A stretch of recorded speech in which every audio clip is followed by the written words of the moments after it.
میں مبلغ بنوں سنتوں کا، خوب چرچا کروں سنتوں کا، ہو کرم بہر خاک مدینہ۔ الحمد للہ رب العالمین والصلاة والسلام علی خاتم النبیین، اما بعد فاعوذ باللہ من الشیطان الرجیم، بسم اللہ الرحمن الرحیم۔ الصلاة والسلام علیک یا رسول اللہ وعلی آلک واصحابک یا حبیب اللہ۔ الصلاة والسلام علیک یا نبی اللہ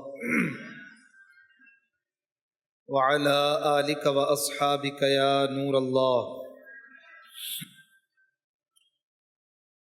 اللہ پاک کے پیارے حبیب، دلوں کے طبیب صلی اللہ علیہ وآلہ وسلم نے فرمایا، جو بندہ محبت اور شوق کے ساتھ 3 مرتبہ دن میں اور 3 مرتبہ رات میں مجھ پر درود پاک پڑھے، اللہ پاک پر حق ہے کہ اس کے اس دن اور اس رات کے گناہ معاف فرما دے۔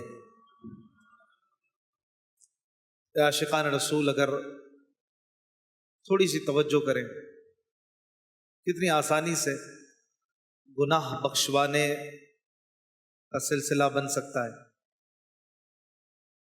مثلا نماز فجر کے بعد اگر 3 بار درود شریف پڑھ لیں، آنکھیں بند کریں، سبز سبز گنبد کا تصور ہو، عصر کی نماز کے بعد 3 مرتبہ اسی طرح درود پاک پڑھ لیا کریں، یا رات کو سوتے وقت 3 مرتبہ درود پاک پڑھ لیں۔ 3 بار درود پڑھنے میں کتنی دیر لگتی ہے، لیکن درود پاک اس ارادے سے ہو کہ اللہ تبارک و تعالی ہمارے گناہ بخش دے، کتنی زبردست اور عظیم سعادت کے ساتھ ہمارے دن اور رات جو ہے وہ پورے ہوتے رہیں گے۔ یاد رہے، یہاں پر جو گناہ معاف ہوں گے ان سے مراد صغیرہ گناہ ہے، چھوٹے گناہ۔ کبیرہ گناہ کسی عمل سے معاف نہیں ہوتے، بلکہ ان کے لیے توبہ شرط ہے، توبہ سے ہی کبیرہ گناہ معاف ہوتے ہیں۔ جیسے نماز قضا کی، یا کسی کا حق دبا دیا، یا اس طرح کے جو بھی بڑے گناہ ہیں ان میں توبہ یہ لازم ہے۔ اور صغیرہ گناہ یہ اعمال وغیرہ سے، جیسے درود پاک ہے یا اور کئی عمل جن سے ہم سنتے ہیں کہ گناہ معاف ہوتے ہیں، تو وہ گناہ صغیرہ ہوتے ہیں۔ اللہ پاک ہمارے گناہوں کو معاف فرمائے اور درود پاک کی کثرت کی توفیق عطا فرمائے۔ یہ درود پاک پڑھنا یہ ہمارے گناہوں کو مٹا دیتا ہے۔ پیارے نبی صلی اللہ علیہ وآلہ وسلم پر درود پڑھنا پھر ہم کیوں چھوڑیں، اس میں کیوں سستی کریں؟ ہم تو گناہوں سے بھرے ہوئے ٹھہرے، دن رات گناہوں میں بسر ہوتے ہیں۔ کون سا لمحہ ہے جو ہم سے چوک جاتا ہے؟ ہر وقت گناہوں میں پڑے ہوئے ہیں، لیکن اپنی کوئی ایسی عادت بھی تو بنائیں کہ ان گناہوں سے چھٹکارا بھی ملتا رہے۔ تو درود پاک کی کثرت کریں۔ درود پاک جن پر پڑھتے ہیں وہ آقا انشاءاللہ الکریم ہمیں جنت میں لے کے جائیں۔ کتنے مزے سے، کتنی آسانی سے جنت کی نعمت درود والے آقا کی رحمت کے صدقے مل رہی ہے، پھر بھی جنت کو کمانے میں یہ سستی کیسی؟ اللہ پاک ہمیں درود پاک کا دیوانہ بنا دے۔ دعوت اسلامی کے ماحول سے وابستہ رہیں گے تو اس دینی ماحول میں الحمدللہ درود پاک کی جتنی کثرت ہے آپ کو شاید دنیا میں کہیں نہ ملے۔ دعوت اسلامی کے مدنی قافلوں میں، دعوت اسلامی کے اجتماعات میں درود پڑھائے جاتے ہیں، اللہ کی رحمت ہے الحمدللہ۔ اللہ پاک ہمیں درود پاک کے صدقے جنت الفردوس عطا فرمائے۔ اعلیٰ حضرت امام احمد رضا خان رحمۃ اللہ تعالی علیہ اپنے ایک شعر میں کہتے ہیں نا، وہ تو نہایت سستا سودا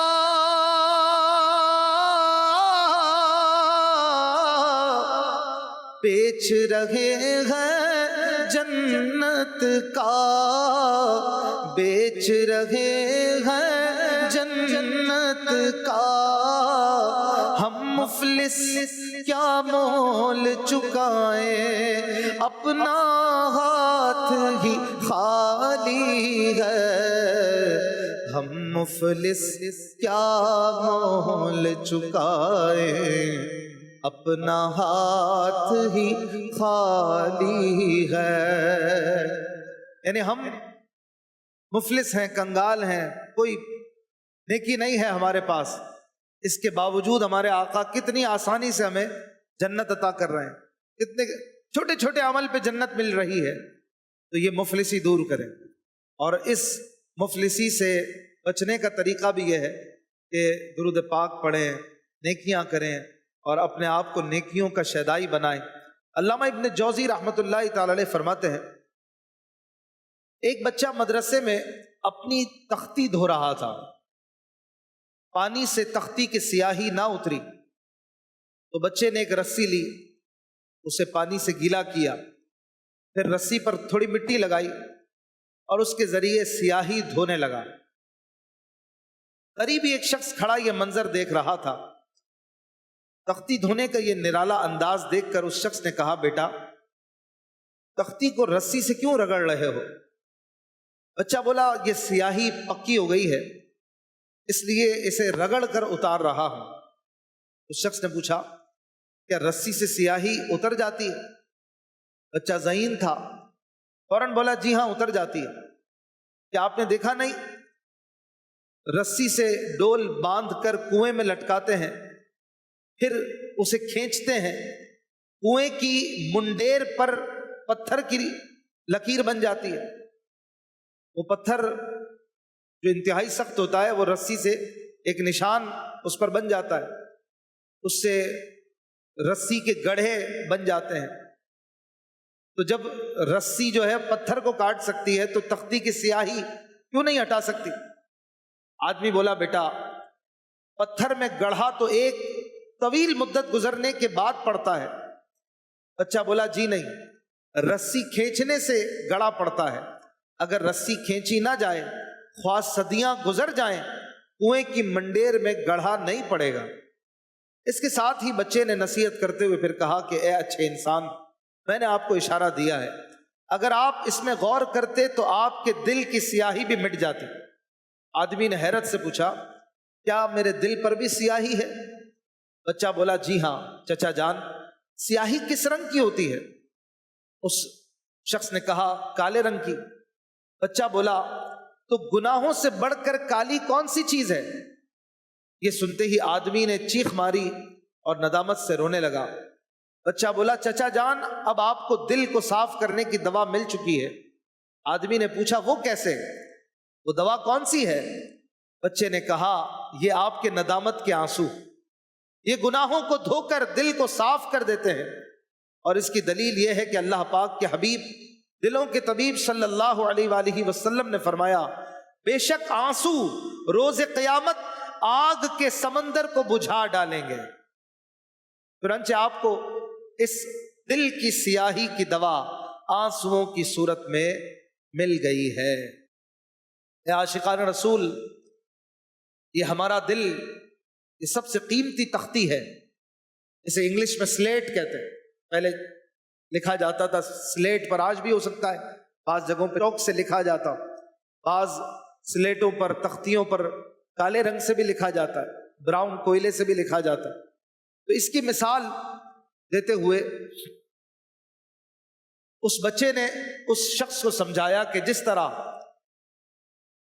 سلیٹ کی تختی اور اس پر لگی ہوئی سیاہی کو مٹایا جا سکتا ہے، ایسے ہی دل کی تختی پر جو سیاہی ہے اسے بھی مٹایا جا سکتا ہے، اور اس کو مٹانے کے اسباب اختیار کرنے چاہیے، اسے گناہوں سے پاک کرنا چاہیے، اور یہی ہمارے دین کو مطلوب ہے، یہی ہمارے رب کریم کے نزدیک محمود ہے کہ اس دل کی گندگی کو صاف کرنے کی ہم کوشش کریں، اپنی اصلاح کریں، اپنے آپ کو سنوارنے کی کوشش کریں۔ اللہ کے آخری نبی رسول ہاشمی مکی مدنی صلی اللہ علیہ وآلہ وسلم نے فرمایا، سن لو، بے شک جسم میں خون کا ایک لوتھڑا ہے، جب وہ ٹھیک ہو جائے تو تمام جسم ٹھیک ہو جاتا ہے، اور جب وہ لوتھڑا بگڑ جائے تو سارا جسم بگڑ جاتا ہے۔ سن لو، وہ لوتھڑا دل ہے، وہ گوشت کا ٹکڑا وہ ہمارا دل ہے۔ اس حدیث پاک کی وضاحت میں علماء فرماتے ہیں کہ بندے کے تمام کام اس کے دل سے وابستہ ہیں۔ اگر دل پاک صاف ہو، اس میں اللہ پاک کی محبت ہو، اللہ کے محبوب بندوں کی محبت ہو، دل میں اللہ پاک کا اور اس کی نافرمانی کا خوف ہو، تو بندے کے تمام کام ٹھیک ہو جاتے ہیں۔ بندہ گناہوں سے بچنے لگتا ہے، بلکہ گناہ میں پڑنے کے خوف سے، شبہات سے بھی بچنے لگتا ہے، مشکوک کاموں سے بھی بچتا ہے۔ اور اگر دل بگڑ جائے، دل نفسانی خواہشات کا پیروکار ہو جائے، اس میں خوف خدا نہ رہے، تو بندے کے سب کام یہ بگڑ جاتے ہیں، اور بندہ نفسانی خواہشات کے پھندے میں گرفتار ہو کر گناہوں میں مبتلا ہو جاتا ہے۔ اسی لیے کہتے ہیں دل تمام جسم کا بادشاہ ہے اور تمام اعضاء اس کے لشکر ہیں۔ اگر بادشاہ نیک ہو تو لشکر بھی نیک ہو جاتا ہے، اور اگر بادشاہ بگڑ جائے تو پورا لشکر بگڑ جاتا ہے۔ آئے ہائے، امیر اہل سنت بانی دعوت اسلامی حضرت علامہ مولانا محمد الیاس قادری صاحب دامت برکاتہم العالیہ اپنی کتاب وسائل بخشش میں بڑے پیارے اشعار بارگاہ رسالت میں عرض کرتے ہوئے لکھتے ہیں نا، دل ہائے گناہوں سے بیزار نہیں ہوتا، دل ہائے گناہوں سے، دل ہائے گناہوں سے بیزار نہیں ہوتا، مغلوب شاہ نفس بدکار نہیں ہوتا، مغلوب شاہ نفس بدکار نہیں ہوتا، گولاک کروں کوشش اصلاح نہیں ہوتی، یا رسول اللہ گولاک کروں کوشش اصلاح نہیں ہوتی، پاکیزہ گناہوں سے کردار نہیں ہوتا، پاکیزہ گناہوں سے کردار نہیں ہوتا، افسوس ندامت بھی عصیاں پہ نہیں ہوتی، عصیاں یعنی گناہ، افسوس ندامت بھی عصیاں پہ نہیں ہوتی، نیکی کی طرف مائل آتار نہیں ہوتا، نیکی کی طرف مائل آتار نہیں ہوتا، دل ہائے گناہوں سے بیزار نہیں ہوتا۔ صحابی رسول حضرت انس رضی اللہ عنہ سے روایت ہے، اللہ پاک کے پیارے اور آخری رسول رسول مقبول صلی اللہ علیہ وآلہ وسلم نے ایک شخص کو فرمایا، دع ما یریبک الی ما لا یریبک، جو تیرے دل میں کھٹکے اسے چھوڑ دے، یہاں تک کہ کوئی کھٹک باقی نہ رہے۔ اس شخص نے کہا، یا رسول اللہ صلی اللہ علیہ وآلہ وسلم، میں دل کی کھٹک کو کیسے جان سکتا ہوں؟ فرمایا، جب تم کچھ کرنے لگو تو اپنے سینے پر ہاتھ رکھ کر دیکھ لیا کرو، بے شک دل حرام پر لرزتا ہے، دھڑکن تیز ہو جاتی ہے، اور حلال کام پر دل پرسکون ہوتا ہے۔ اے عاشقان رسول، اللہ پاک نے ہمارے دل میں یہ خاصیت رکھی ہے کہ برا کام کرنے لگے تو دل کی دھڑکن تیز ہو جاتی ہے، شاید ہم میں سے بہت ساروں کو اندازہ ہوگا کہ جب بندہ پہلی بار کوئی برا کام کرتا ہے تو دل پر گھبراہٹ طاری ہو جاتی ہے. مثلا چور جب پہلی بار چوری کرتا ہے، یا شرابی جب پہلی مرتبہ شراب پیتا ہے، سود لینے والا جب پہلی بار سود لیتا ہے، دل گھبراتا ہے، دھڑکن تیز ہو جاتی ہے. اگر اس وقت آدمی دل کی سن لے، ضمیر سے اٹھنے والی آواز کو مان لے اور گناہ سے رک جائے تو دل کی یہ کیفیت باقی رہتی ہے.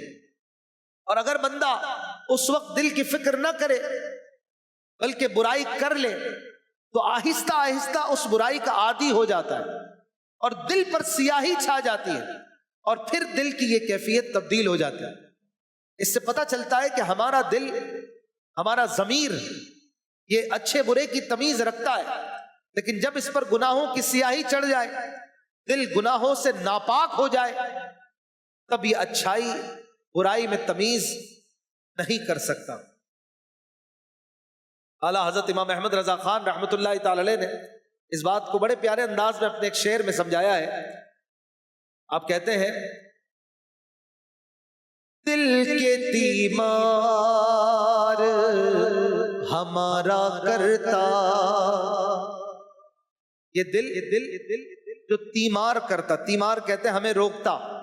تیمارداری ویسے تو مریض کے پاس جو ہوتا ہے تیمارداری کرتا ہے، اس کو سنبھالتا ہے، تو یہ دل بھی ہمارا تیماردار ہے، ہمیں روکتا ہے، خبردار نہیں، یہ کام مت کرو، وہ کام مت کرو.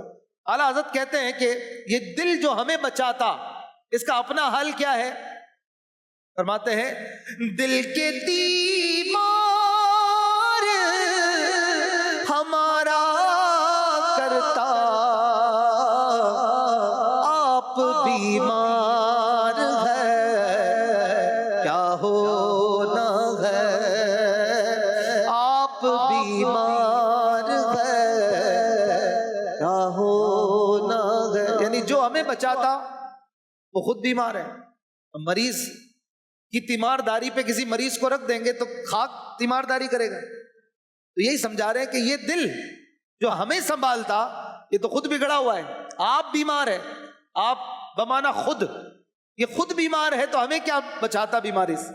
یہ تو ہمارا حال ہے کہ ہمارا دل گناہ کر کر کر کر کے اب عادی ہو گیا، اب اس پہ سیاہی چھا گئی، اب گناہ کا وہ ایفیکٹ نہیں پڑتا، وہ شرمندگی نہیں آتی، وہ لرز، وہ کیفیت، وہ دل کی دھڑکن کی تیزی نہیں آتی، اب عادی ہو گئے ہم.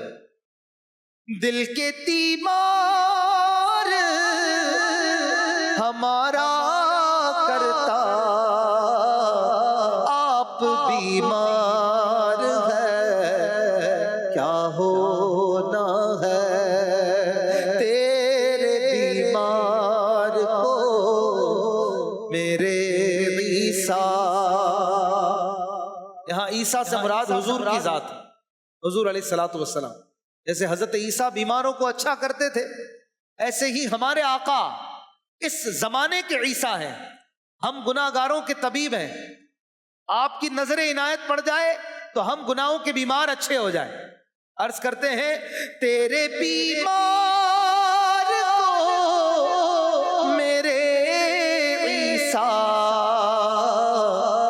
غش لگاتا ہے کیا ہونا ہے، غش غش لگاتا ہے کیا ہونا ہے. ارے ارے او مجرم بے پرواہ دیکھ، ارے او مجرم بے پرواہ دیکھ، سر پہ تلوار ہے کیا ہونا ہے. یہ کون سی تلوار ہے؟ موت کی تلوار. یہ لٹکی ہوئی ہے، کبھی بھی گر سکتی، جب گرے گی تو گردن کاٹ دے گی، فنش، ختم. اور کبھی بھی ختم ہو سکتے ہیں، نیکی کرتے ہوئے بھی اور گناہ کرتے ہوئے. استغفر. اور گناہ کرتے ہوئے یہ تلوار گر گئی، موت کی تلوار، تو بنے گا کیا؟ کبھی سوچا ہے ہم نے؟ اللہ اکبر. اعلیٰ حضرت سمجھا رہے ہیں، ارے او مجھے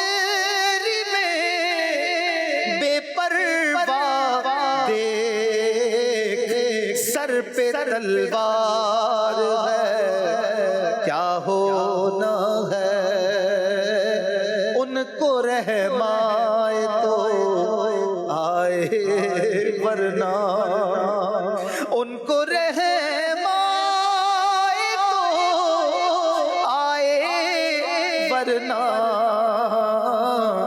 وہ کڑی مار ہے کیا ہونا ہے، وہ کڑی مار ہے کیا ہونا ہے۔ اللہ پاک ہمارے دل کو گناہوں سے بچنے، ہمیں اپنے آپ کو گناہوں سے بچانے کی توفیق عطا کرے اور ہمیں نیکیوں کی توفیق عطا فرمائے۔ گناہ کا علاج نیکی ہے۔ دل گناہوں سے کالا ہو جاتا ہے، اس کی صفائی نیکیوں سے ہوتی۔ ایک صحابی رسول حضرت وابصہ رضی اللہ عنہ جو کہ بہت زیادہ پرہیزگار اور خوف خدا والے تھے، اکثر رویا کرتے تھے، اکثر روتے رہتے تھے۔ فرماتے ہیں ایک مرتبہ میں نے سوچا کہ رسول پاک صلی اللہ علیہ وآلہ وسلم سے نیکی اور گناہ سے متعلق سوال کروں۔ چنانچہ دل میں یہ ارادہ لے کر بارگاہ رسالت میں حاضر ہو گیا۔ سرکار علی وقار مکی مدنی تاجدار صلی اللہ علیہ وآلہ وسلم نے مجھے دیکھ کر فرمایا ادنو یا وابصہ، اے وابصہ قریب آؤ۔ میں قریب ہو گیا، یہاں تک کہ میرے گھٹنے سرکار صلی اللہ علیہ وآلہ وسلم کے مبارک گھٹنوں سے مل گئے، اتنا قریب کر لیا۔ صحابی تو یقیناً دور رہا کرتے تھے، لیکن جب حضور ہی قریب فرمائے تو پھر قریب ہونے کا چانس کیوں گوائے؟ تو اتنا قریب کر لیا کہ گھٹنے سے گھٹنے ملا دیے۔ سبحان اللہ، کیسی محبت اور کیسی شفقت ہے اپنے صحابہ پر۔ پھر غیب کی خبر رکھنے والے آقا صلی اللہ علیہ وآلہ وسلم نے خود ہی پوچھا، اے وابصہ بتاؤ کیا پوچھنے آئے تھے؟ کیا بات ہے، ہر چیز حضور جانتے ہیں کہ صحابی کچھ پوچھنے آئے ہیں۔ حضرت وابصہ رضی اللہ عنہ فرماتے ہیں میں نے عرض کیا رسول اللہ صلی اللہ علیہ وآلہ وسلم آپ ہی فرما دیجئے میں کیا پوچھنے آیا ہوں۔ فرمایا وابصہ تم نیکی اور گناہ کے متعلق پوچھنے آئے ہو۔ یہ کہہ کر پیارے نبی صلی اللہ علیہ وآلہ وسلم نے اپنی 3 مبارک انگلیاں آپس میں ملائیں اور سینے پر رکھ دیں اور فرمایا اپنے دل سے پوچھ لیا کرو، نیکی وہ ہے جس پر تمہارا دل مطمئن ہو، اور گناہ وہ ہے جو تمہارے دل میں کھٹکے اور دل میں تردد آئے، دل میں تشویش آئے۔ سبحان اللہ۔ اس حدیث پاک کی وضاحت میں علماء اکرام لکھتے ہیں کہ بلند رتبہ اولیاء اکرام جن کے دل پاک اور صاف ہوتے ہیں، دل میں اللہ پاک کی معرفت کا نور جگمگا رہا ہوتا ہے، نیکی اور گناہ کا یہ معیار ان کے ساتھ خاص ہے۔ جبکہ ہم جیسے عام لوگ جن کے دل گناہوں کی گندگی سے میلے ہو چکے، ان کے لیے تو یہی حکم ہے کہ ہم علماء کرام سے پوچھیں، عاشقان رسول مفتیان کرام کی خدمت میں حاضر ہوں اور وہ قرآن و سنت کی روشنی میں جو فیصلہ فرمائیں اس پر عمل کریں۔ حضرت مفتی احمد یار خان نعیمی رحمت اللہ تعالی علیہ اس حدیث پاک کے ضمن میں فرماتے ہیں کہ حضور علیہ الصلوۃ والسلام نے حضرت وابصہ کے سینے پر ہاتھ رکھ کر ان کے دل کو فیض دیا، جس سے ان کا نفس مطمئن اور دل وسوسوں سے پاک ہو گیا۔ اب چونکہ یہ دل پاک اور صاف تھا، اس لیے فرمایا کہ اے وابصہ آج سے گناہ اور نیکی کی پہچان یہ ہے کہ جس پر تمہارا دل خوش ہو، مطمئن ہو، وہ نیکی ہوگی، اور جسے تمہارا دل نہ قبول کرے وہ گناہ ہوگا۔ یہ حضور علیہ الصلوۃ والسلام کے ہاتھ مبارک کا اثر ہے، ہاتھ کا فیض ہے، ورنہ ہم جیسے لوگوں کے لیے یہ حکم نہیں ہے۔ یہ بات چونکہ وضاحت طلب تھی، بعض لوگ گناہ پہ مطمئن ہوتے ہیں، وہ نیا سانگ ریلیز کر کے، نیا ڈانس اسٹیپ یاد کر کے مطمئن ہوتے ہیں کہ ہم نے بڑا کام کیا، بڑی خوشی ہو رہی ہوتی ہے ان کو گناہوں میں لذت اور دل کا اطمینان مل رہا ہوتا ہے۔ اگر وہ اس حدیث سے معاذ اللہ یہ نتیجہ نکالے بھئی ہمارا دل تو اس سے مطمئن ہے تو ہمارے لیے وہی نیکی ہے معاذ اللہ، تو اس کی وضاحت ہو گئی کہ یہ خاص ان کے لیے تھا اور ان کے لیے ہے جو اولیاء اکرام ہیں، جو گناہ کرتے نہیں، اور عام لوگ جو ہیں وہ وہی کریں گے جو ان کو علماء مفتیان کرام بتائیں گے، اور جو وہ نیکی بتائیں گے وہ نیکی ہوگی، جو علماء اور صلحاء جسے گناہ بتائیں گے وہ گناہ ہوگا۔ وہ اپنے دل سے فیصلے نہیں کریں گے، پتہ چلا اپنی مرضی کی شریعت انہوں نے بنا لی۔ اللہ پاک ہمیں بھی مصطفیٰ کریم صلی اللہ علیہ وآلہ وسلم کے مبارک ہاتھوں کے صدقے میں قلب مطمئنہ عطا فرمائے، نفس مطمئنہ عطا فرمائے۔ اعلیٰ حضرت امام احمد رضا خان عرض کرتے ہیں نا، دل کرو ٹھنڈا میرا وہ کفے پا چاند سا، دل کرو ٹھنڈا میرا، دل کرو ٹھنڈا میرا وہ کفے پا چاند سا، وہ کفے پا چاند سا، سینے پہ رکھ دو ذرا تم پہ کروڑوں درود، سینے پہ رکھ دو ذرا تم پہ کروڑوں درود۔ شیخ ابو علی دقاق رحمت اللہ تعالی علیہ فرماتے ہیں کہ حضرت حارث محاسبی رحمت اللہ تعالی علیہ کبھی لا علمی میں شک والے کھانے کی طرف اگر ہاتھ بڑھا لیتے تو آپ کی انگلی کی رگ پھڑکنے لگتی، یوں آپ کو پتہ چل جاتا کہ یہ کھانا 100% حلال نہیں ہے، اس میں کچھ شبہ ہے۔ ایک مرتبہ آپ کہیں سے گزر رہے تھے، ایک عقیدت مند نے کھانے کی دعوت پیش کی، آپ اس کی دل جوئی کے لیے گھر چلے گئے، آپ نے پہلا ہی لقمہ منہ میں رکھا تھا، منہ میں اسی کو گھماتے رہے، نگلنے کی کوشش کرتے رہے، مگر وہ اترتا ہی نہ تھا۔ اللہ اکبر! آخر آپ نے وہ لقمہ منہ سے نکال دیا، بعد میں پتا چلا کہ اس کھانے میں شبے کا مال شامل تھا۔ اللہ اکبر! اس طرح بہت سارے اولیاء اکرام گزرے ہیں کہ جن کو حرام یا مشکوک کھانے کا علم ہو جاتا ہے۔ یہ ہیں پاکیزہ دل لوگ جن کو اللہ پاک بچا لیتا ہے، ان کو ایسا قلب اور ایسا دل ملتا ہے کہ وہ دل اس کھانے کو قبول ہی نہیں کرتے۔ سبحان اللہ! آپ نے دیکھا ہوگا بعض لوگ باہر ملک سے آتے ہیں، ہمارے شہروں میں آتے ہیں، ان کو پانی نہیں چلتا، وہ مخصوص پانی پیتے ہیں، وہ کہتے ہیں ہم عام پانی نہیں پی سکتے، ہم اس پانی کے عادی ہو چکے ہیں جو فلاں ملک میں فلاں پانی پیتے تھے۔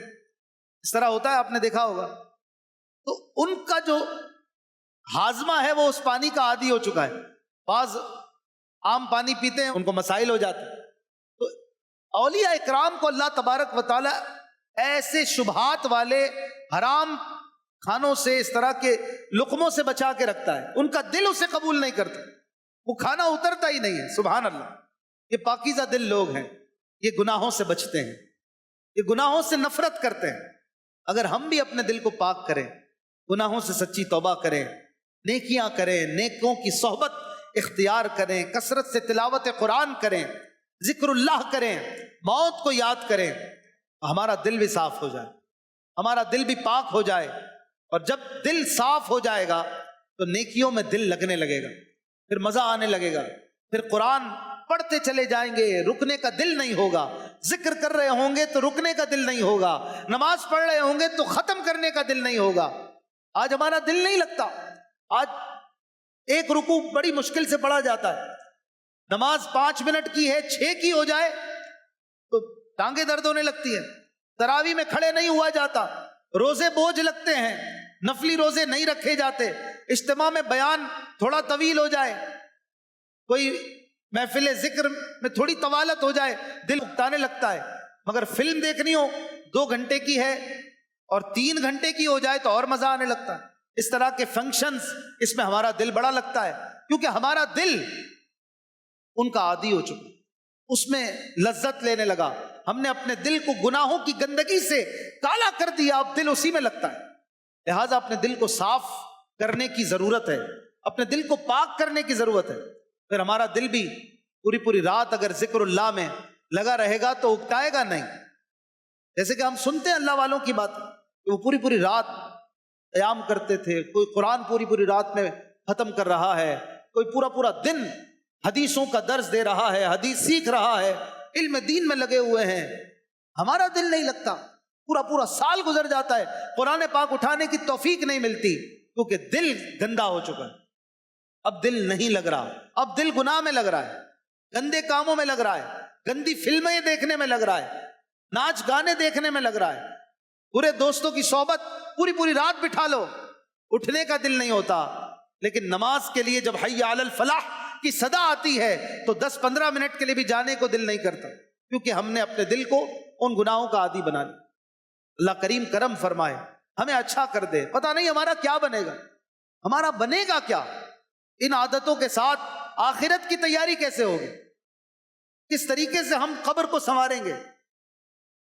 سوشل میڈیا پر وقت برباد کر رہے ہیں، ہمارا حال ہم جانتے ہیں، ہمارا دل اس میں لگتا ہے کہ کئی گھنٹے فضولیات میں برباد کر دیتے۔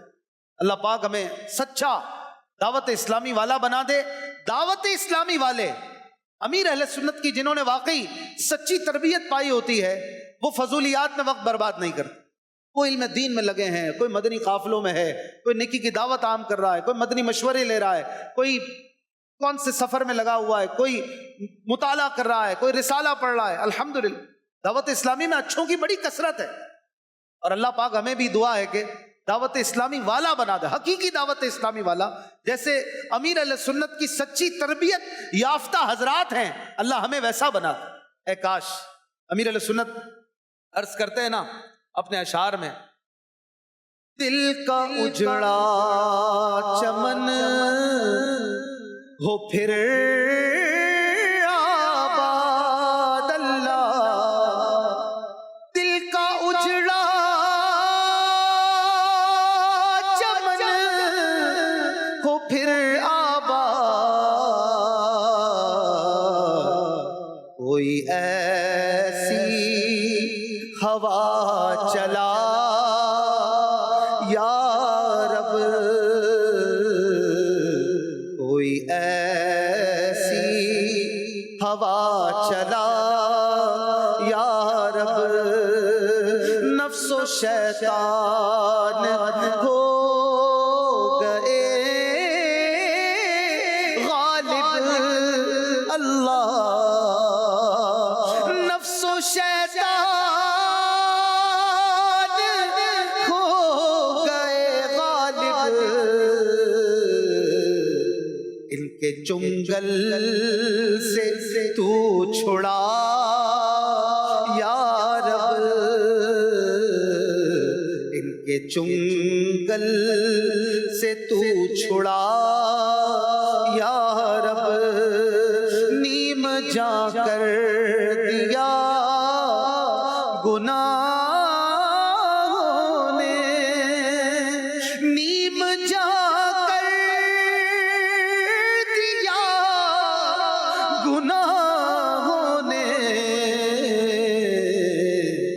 مرض عصیان سے دے شفا یا رب،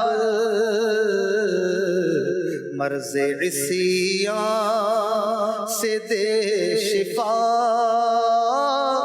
یا رب، آمین بجاہ خاتم النبیین صلی اللہ علیہ وآلہ وسلم۔ یاد رکھیے زندگی وہی ہے جو زندہ دلی کے ساتھ ہو، جب دل ہی مردہ ہو تو پھر کیا زندگی؟ زندگی ہے ہی زندہ دلی کا نام، اور زندہ دلی کیا ہے کہ دل نیکیوں سے جڑا ہوا، دل میں نصیحت قبول کرنے کی طاقت اور قوت اور قدرت باقی ہو۔ روایتوں میں آتا ہے کہ جب رب کائنات نے اپنے دست قدرت سے حضرت آدم علی نبینا علیہ الصلوۃ والسلام کا جسم مبارک بنایا، ابھی اس میں روح نہ ڈالی تھی، ایک عرصے تک یہ جسم یوں ہی رہا، فرشتوں نے ایسی صورت کبھی دیکھی نہ تھی، فرشتے تعجب سے اس جسم خاکی کے آس پاس جاتے، اسے دیکھتے اور اس کی خوبصورتی سے حیران ہوا کرتے۔ شیطان جو اس وقت فرشتوں کے ساتھ رہتا تھا، یہ بھی ایک دن حضرت آدم علیہ السلام کے جسم خاکی کو دیکھنے آیا، اس کے ارد گرد چکر لگا کر بولا، اے فرشتوں، یہ ہے وہ جسے اللہ پاک نے زمین میں اپنا خلیفہ بنایا ہے؟ تم اس سے تعجب کرتے ہو؟ یہ تو اندر سے خالی جسم ہے، اس میں تو جگہ جگہ سوراخ ہیں، اس خالی جسم سے کچھ نہ ہو سکے گا۔ پھر مزید دیکھنے کے بعد بولا ہاں، اس کے سینے کی بائیں جانب، بائیں یعنی لیفٹ، ایک بند کھوٹری ہے، پتہ نہیں اس میں کیا ہے، شاید یہی اس لطیفہ ربانی کی جگہ ہو جس کی وجہ سے یہ خلافت کا حقدار ہوا ہے۔ اور اس کا گیس صحیح تھا، اس نے جو کہا تھا وہ صحیح تھا کہ یہ دل کی جگہ تھی، کہ جس جگہ اللہ تبارک و تعالیٰ کی تجلیات و انوار کا مرکز ہے، اور یہ دل اللہ تبارک و تعالیٰ کا گھر ہے، اللہ کا گھر اسے بنایا گیا، اور اللہ تعالیٰ چاہتا ہے کہ اس گھر میں وہ رہے۔ مراد یہ کہ اس کی یادیں رہے، اس کی یاد اس میں رہے، اس کا نام اس میں رہے، اور اس دل میں بس اللہ کی یاد والی چیزیں ہوں، اللہ کی محبت اور اس کی رضا والی چیزیں۔ یاد رہے، اس دل کو اللہ نے اپنے لیے بنایا کہ اس دل میں اس کی یادیں رہے۔ اگر اس دل کو گندگی سے آلودہ کر دیا جائے، اس دل کو گناہوں سے اگر ہم گندا کر دیں، تو پھر اللہ تبارک و تعالیٰ کی یاد اس میں کیسے رہ سکتی ہے؟ پھر یہ اللہ کا گھر کیسے بن سکتا ہے؟ اللہ تعالیٰ کا گھر اگر اس دل کو بنانا ہے، پہلے اسے صاف کرنا ہو۔ بڑوں کا گھر صاف ستھرا ہوتا ہے، اللہ تبارک و تعالیٰ کا گھر اگر اس دل کو بنانا ہے تو اسے گندگی سے پاک رکھنا ہوگا تاکہ اللہ کی یاد اس میں رہ سکے۔ اسی مضمون کا ایک شعر مفتی اعظم ہند مولانا مصطفیٰ رضا خان نوری رحمت اللہ تعالی علیہ نے بڑے خوبصورت انداز میں سمجھاتے ہوئے فرمایا ہے۔ آپ کہتے ہیں حب صنم دنیا سے پاک کر اپنا دل، صنم کہتے ہیں بت کو، اگر دل میں بت آباد کر دیں تو پھر اللہ کی یاد کیسے رہے گی؟ کہہ رہے ہیں حب صنم دنیا سے پاک کر اپنا دل، اللہ کے گھر کو بھی ظالم کیا بت خانہ، اللہ کے گھر کو بھی ظالم کیا بت خانہ۔ بڑا ہی کمال کا شعر ہے، جب بھی اسے پڑھتے ہیں سنتے ہیں ایک کمال کی نصیحت ملتی ہے۔ یہ اللہ کا گھر ہے، اگر اسے خواہشات کے بتوں سے آباد کر دو گے تو اللہ کا گھر کیسے رہے گا؟ یہ اس میں دنیا کی محبت نہ ہو، اس میں گندی الفت نہ ہو، اس میں مال کی محبت نہ ہو، اس میں خواہشات نہ بھری ہوں، اس میں رب کی رضا ہو، اس میں قرآن کا نور ہو، اس میں محبوب کی محبت ہو، اس میں مدینے کے انوار ہوں، اس میں مکے کے جلوے ہوں، اس دل میں اللہ رسول کی یاد ہو۔ یہ اللہ کا گھر ہے، اللہ کرے کہ ہم اسے صاف کرنے میں کامیاب ہو جائیں۔ یقیناً یہ دل ہمارا سیاہ ہو چکا ہے، اور اس دل کو پاک کرنا ہے۔ اللہ کے رسول صلی اللہ علیہ وآلہ وسلم نے بڑی خوبصورت بات ارشاد فرمائی کہ ارشاد فرمایا، حدیث پاک کا مضمون ہے کہ جس طرح لوہے کو زنگ لگ جاتا ہے اسی طرح دل کو بھی زنگ لگ جاتا ہے، اور فرمایا کہ جس طرح لوہے کے زنگ کو صاف کرنے کی چیزیں ہوتی ہیں اسی طرح دل کے زنگ کو صاف کرنے کی بھی چیزیں ہیں۔ دل کا زنگ بھی دور کرنے کی کچھ چیزیں ہیں، کچھ عمل ہیں کہ جن کے ذریعے دل کا زنگ دور کیا جاتا ہے۔ فرمایا دو عمل ہیں جن کے ذریعے دل کی زنگ، دل کی سیاہی کو مٹایا جا سکتا ہے۔ وہ دو چیزیں کیا ہیں؟ فرمایا کہ کثرت سے قرآن پاک کی تلاوت کرنا اور کثرت سے موت کو یاد کرنا۔ کثرت سے تلاوت قرآن وہ بھی نہ رہی، اور موت کی کوئی بات کر دے تو اچھا نہیں لگتا ہمیں، بھائی کیا ڈراتے رہتے ہو، کیا مرنے کی باتیں کرتے ہو، اللہ نے زندگی دی ہے، جیو، موج کرو، انجوائے یور لائف۔ لیکن یہ لائف جو چند سالوں کی ہے یا چند مہینوں کی ہے، کسی کی چند ہفتوں کی بچی ہوگی، کیا پتا کسی کی چند دنوں کی ہو، اس لائف کی انجوائمنٹ کی تو فکر ہے، لیکن وہ لائف جو کبھی ختم نہیں ہوگی، جس لائف کا کوئی اینڈ نہیں ہوگا، ہزاروں سال کہیں تو بھی صحیح نہیں کہلائے گا۔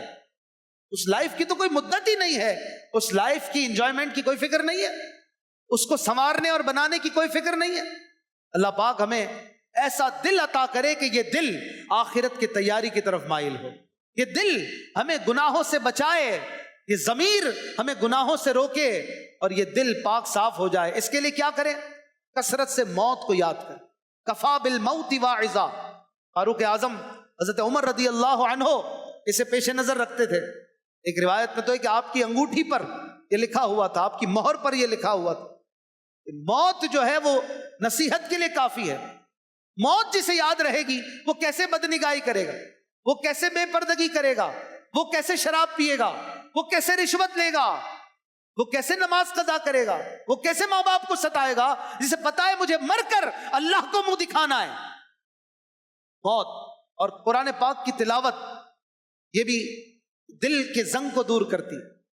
دعوت اسلامی پر قربان جائیں، الحمدللہ دعوت اسلامی تبلیغ قرآن و سنت کی عالمگیر تحریک۔ دعوت اسلامی میں جو آتا ہے سب سے پہلے قرآن سینے سے لگاتا ہے۔ الحمدللہ دعوت اسلامی مدرسۃ المدینہ بالغان کے ذریعے لاکھوں لاکھ عاشقان رسول کو قرآن پاک پڑھا چکی ہے، پڑھا رہی ہے۔ دعوت اسلامی کے مبلغین الحمدللہ قرآن صحیح پڑھاتے ہیں، صحیح پڑھنے کی ترغیب دلاتے ہیں تاکہ ہمارے دلوں کی گندگی دور ہو۔ آپ نے اب تک اگر قرآن نہیں پڑھا، اپنے قرآن پاک کو صحیح کریں، قرآن پاک پڑھیں، روزانہ کچھ نہ کچھ قرآن پڑھیں، اس سے بھی انشاءاللہ الکریم دل کی سختی دور ہوگی اور بندہ رب کے قریب ہوگا۔ حدیث پاک میں اللہ کے رسول صلی اللہ علیہ وآلہ وسلم نے فرمایا، سخت دل والا سب سے بڑھ کر اللہ پاک سے دور ہوتا ہے۔ تو جس کا دل سخت ہو وہ اللہ سے دور ہے، اور جس کا دل نرم ہوگا انشاءاللہ وہ رب کے قریب ہوگا، اور اللہ پاک کے قریب ہوگا۔ اللہ تبارک و تعالی ہمارے دل کو صاف ستھرا کر دے، ہمارے دل کے میل کچیل کو دور فرمائے، اور ہمارے دل پر رحمت کی نظر کرے، ہمارے دل کی امراض کا علاج ہو جائے، دل کی سختی سے ہمیں بچائے۔ دل کی سختی کے کچھ اسباب ہیں، دل کچھ وجوہات سے سخت ہوتا ہے۔ ان وجوہات میں سے ایک وجہ علماء اکرام نے بیان فرمائی ہے، کیونکہ امام غزالی رحمۃ اللہ تعالی علیہ نے بھی اس پر بڑی تفصیلی گفتگو فرمائی ہے احیاء العلوم میں، منہاج العابدین اپنی کتابوں میں۔ سب سے پہلا سبب آپ بیان کرتے لمبی امیدیں۔ جو زیادہ لمبی لمبی امیدیں رکھتا ہو اس کی دل کی سختی کا یہ بہت بڑا سبب ہوتا ہے۔ اس کا علاج بھی موت ہے۔ موت کو پیش نظر رکھے گا تو وہ یہی سمجھے گا کہ آج گیا کہ کل گیا، تو لمبی امیدیں نہیں رکھے گا۔ اسی طرح دل کی سختی کا ایک سبب حسد بھی ہے۔ حسد، لوگوں سے جلنا، جیلسی، یہ بھی بہت بڑی باطنی بیماری ہے، اور اس سے بھی بندہ سخت دل ہوتا ہے۔ اسی طرح ایک سبب جلد بازی کو بھی بیان کیا گیا۔ جو جلد بازی کرتا ہے، بہت جلدی شارٹ کٹ لینا چاہتا ہے، بہت جلدی مالدار ہو جاؤں، بہت جلدی جو ہے وہ آگے نکل جاؤں، اور بغیر سوچے سمجھے کام کرتا ہے، مشورے نہیں کرتا ہے، وہ بھی جو ہے ناکام ہوتا ہے، اس کا دل بھی سخت ہوتا ہے۔ اسی طرح ایک سبب دل کی سختی کا تکبر کو بھی بتایا گیا۔ جو متکبر ہوتا ہے اس کا دل بھی سخت ہو جاتا ہے، اور اس کا دل بھی نصیحت کو قبول نہیں کرتا۔ دل کی سختی پھر نصیحت کو قبول نہیں کرنے دیتی۔ بیان سنو، اجتماعات میں شرکت کرو، قافلوں میں سفر کرو، دل پہ کوئی اثر نہیں پڑ رہا، کوئی فرق نہیں پڑ رہا۔ ایک ماہ کے اعتکاف کر لیے، 12 مہینے کا قافلہ سفر کر لیا، لیکن کوئی فرق نہیں پڑا، تو چیک کرے بندہ کہ کہیں اسباب، یہ علامتیں میرے اندر تو نہیں ہیں، پھر ان کا علاج کرے، اپنے دل کی ان باطنی بیماریوں کا علاج کرے۔ اور متکبر خاص طور پر اس کا دل بڑا سخت ہو جاتا ہے، اور پھر اس پر کوئی نصیحت، کوئی بات اثر نہیں کرتی۔ قرآن پڑھتا ہے، قرآن سنتا ہے، پھر بھی اثر نہیں ہوتا۔ تو اپنے دل سے تکبر کا علاج کرے عاجزی کے ذریعے، اپنی حقیقت کو سمجھے کہ میں کیا ہوں، میں تو کچھ بھی نہیں، میری اوقات کیا ہے، میری کوئی اوقات نہیں، میں کتنا کمزور پیدا ہوا تھا اور کتنا ضعیف ہو جاؤں گا۔ جب یہ سوچے گا تو پھر تکبر کا انشاءاللہ الکریم علاج ہوگا۔ اسی طرح دل کی سختی کے روحانی علاج بھی ہیں، ان کو بھی اختیار کرے۔ امیر اہل سنت مولانا الیاس قادری صاحب دامت برکاتہم العالیہ اپنی کتاب مدنی پنصورہ میں لکھتے ہیں کہ جو کوئی ہر نماز کے بعد 100 مرتبہ یا اللہ پڑھے، یا اللہ، انشاءاللہ اس کا باطن کشادہ ہوگا۔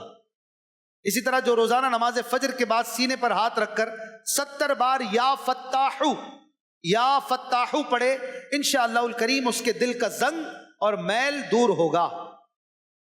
مزید لکھتے ہیں جو روزانہ کسی بھی وقت دن میں 1 مرتبہ 7 مرتبہ یا فتاحو پڑھ لے انشاءاللہ الکریم اس کا دل روشن ہوگا۔ اللہ پاک سے دعا ہے کہ ہمارے دل کو نور قرآن سے منور فرمائے، قرآن پاک پڑھیں، قرآن کو سمجھیں اور اپنے دل کی سختی کا قرآن کے ذریعے علاج فرمائیے۔ اور قرآن پاک کو سمجھنے کے لیے دعوت اسلامی کے مکتبۃ المدینہ نے الحمدللہ ایک کمال کی تفسیر جو کہ 10 جلدوں پر مشتمل ہے، صراط الجنان کے نام سے شائع کر دی ہے، پبلش کر دی ہے، جس کو مفتی محمد قاسم عطاری صاحب دامت برکاتہم العالیہ نے لکھا ہے۔ بڑی ہی زبردست اور آسان یہ تفسیر ہے، آپ اس کو حاصل فرمائیں۔ اس کی اپلیکیشن بھی ہے پلے اسٹور پر اور ایپل اسٹور پر، آپ اسے ڈاؤن لوڈ بھی کر سکتے ہیں۔ دعوت اسلامی .net سے PDF میں بھی فری آف کاسٹ اس کو آپ ڈاؤن لوڈ کر سکتے ہیں، اپنے موبائل میں، ٹیبلٹ میں، لیپ ٹاپ میں آپ اس تفسیر کو ڈاؤن لوڈ کر سکتے ہیں، پڑھ سکتے ہیں، اور مکتبۃ المدینہ سے اسے ہارڈ کاپی میں حاصل کر سکتے ہیں۔ اس کو پڑھیے، اس سے بھی انشاءاللہ جب قرآن سمجھیں گے تو دل کی سختی کا اور اچھا علاج ہوگا۔ جب پڑھنے سے علاج ہوتا ہے تو سمجھنے سے کیوں علاج نہیں ہوگا؟ انشاءاللہ الکریم اللہ تبارک و تعالی ہمیں عمل کی توفیق عطا فرمائے۔ صلو علی الحبیب صلی اللہ تعالی علی محمد۔ میں مبلغ بنوں سنتوں کا، خوب چرچا کروں سنتوں کا، ہو کرم بہر خاک